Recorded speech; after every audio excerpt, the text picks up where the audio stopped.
your standards. What does that mean? What does that mean? That sounds so boring and dumb. It means that all of us in life have things we want. We don't get what we want. We get what we have to have. Everyone in the world has a list of things they think they should do. I should lose weight. I should work out. I should spend more time with my kids. I should work harder. I should. And then you know what? People don't do their shoulds and they get mad at themselves. What changes people is when your should becomes a must. When suddenly the thing you said should happen has to happen. That's when human beings change. Because somewhere when we make this click, when we make something a must, we attach ourselves to it. It becomes part of our identity. Human beings absolutely follow through on who they believe they are. If you said to me, well, I'm really gonna work hard to stop smoking, but I've been a smoker my whole life and I am a smoker. I know your days are numbered. You're gonna be back smoking cigarettes again because we all act consistent with who we believe we are. We live who we believe we are. That's just how it works. I'll give you an example. Look at your physical body. Your physical body today is an absolute reflection of only one thing, not your goals, not your desires, but your standards. If your standard is you're an athlete, then there's a certain amount of strength, a muscle tone, and energy that's available in your body on a regular basis because that's who you are. And so you do whatever's necessary to maintain that identity. Because if you don't know who you are, you wouldn't know how to act. Once you lock in on that identity, your brain finds a way to keep you there.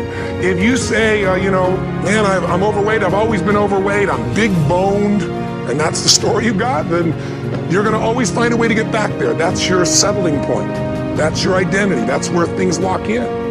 If you see somebody who's in really great shape, you ask them, do you work out? You know the answer. Now, do you think those people that are out there working out 5 days a week, do they have more time than you do? Of course not.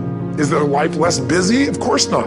It's just a must for them. They must work out that way, and they've made that turn, their life's changed. So I'm not saying you have to work out 5 days a week. I'm just saying whatever you really want, wants don't get met consistently. Standards do. Have you ever done this? Have you ever told yourself you're raising your standard? Okay, I'm gonna go make this happen. I'm gonna go make this much money. I'm gonna transform my body, whatever it is. And then you don't have strong enough reasons and you don't follow through. It's because you didn't back up your standards with what makes those standards real, and that's rituals. Rituals define us. See, all the results in your life are coming from your rituals. They start with a standard and then have rituals that follow it up. Like, for example, if you're overweight, you and I both know you got a different ritual than if you're physically fit. All the little stuff, that's where success comes from. If you look at somebody who's really successful and you think, wow, I mean, they're so amazing, they're such a genius, you gotta dig underneath, you gotta remember something. People are rewarded in public for what they've practiced for years in private.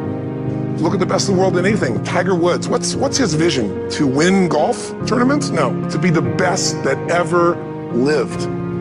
That's his goal, that's his vision. But here's what's interesting, he backs it up with rituals. If you just have a vision and you don't have the rituals, stop lying to yourself. I bet you have some rituals in your life right now you've been doing for years, even though some of them don't serve you. I'm just saying, wake yourself up. Getting things is not gonna make you happy. It doesn't matter what you get, doesn't matter whether it be money or opportunity, all those things might excite you for the moment. So the secret to real happiness is progress. Progress equals happiness, and if we can make progress on a regular basis, we feel alive, and that's why at the beginning of the year we get this thing like, okay, I could have this fresh start, I could really do what my soul desires, I could expand, I could grow, I could improve, I could change, or maybe better than change, I could progress. If you want a new year and a new life, you don't need to start on January 1st. Start today, start with this little video. And just begin to see what happens and see how easy it is to just do a few little rituals. Don't do them all, just do 2 or 3 new things. And you know what happens? You'll get momentum. Because once you discipline yourself in one area of your life, you feel yourself doing it in other areas as well.